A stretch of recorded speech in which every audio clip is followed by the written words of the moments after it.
This is Bishop Hughes in the Diocese of Newark.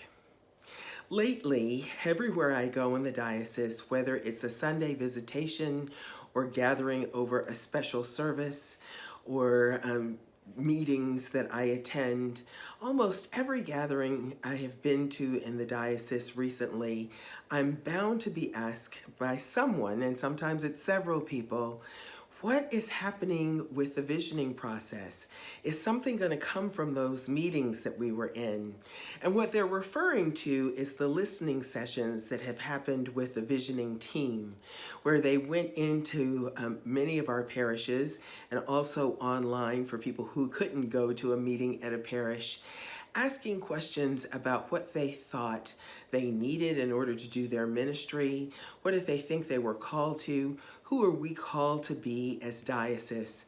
And one of the things that I hear across the board from everyone who has participated in this is there were some really great ideas that came up, and I want to make sure those aren't lost.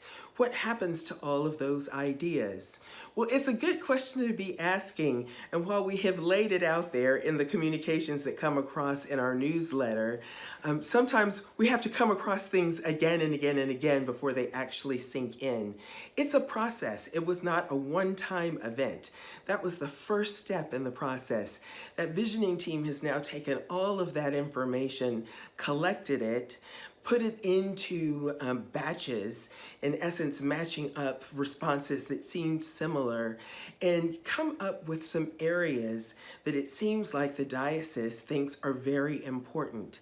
At convention, which is happening the first weekend in February, at convention the visioning team is going to make a presentation to convention and tell them about what has come up in those areas, and then also make recommendations about which of those areas we distill down even further so that we can focus our energy.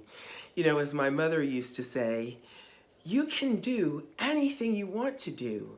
It's just that you can't do everything. So you have to look at everything that you're interested in doing and decide where are you going to put your energy. So our next step is exactly those two things kind of split apart. We're going to look at everything that we thought was important in those sessions, and then we're going to take some time to decide which ones are those we're going to spend our time focusing on. And then the process will go on from there. It'll be a matter of deciding, let's put a plan in place to do those things. We don't want to just say, hey, this is where our attention needs to go. Okay, we all know. We actually want to say, this is where our attention needs to go. Let's come up with a plan so that in 2 or 3 years, we can check these things off our list. We're not just carrying them with us. And I expect in 2 or 3 years, we're going to have to ask these questions all over again. It's a fast-changing world that we're in. This is an exciting process. It's wonderful to hear from so many places and so many people and so many parishes how they feel called to be church now. And for all of us to gather together and coalesce around the things that we think are the most important, that is the work of a diocese. That is the work of 93 congregations, a camp, and a convent, to ask that question, to answer it together, and then to start planning on how we get there. You are welcome to be a part of this process as much as you want to be. We need every single one of us so that to be a part of it, so that we can live into who God is calling us to be as the Diocese of Newark.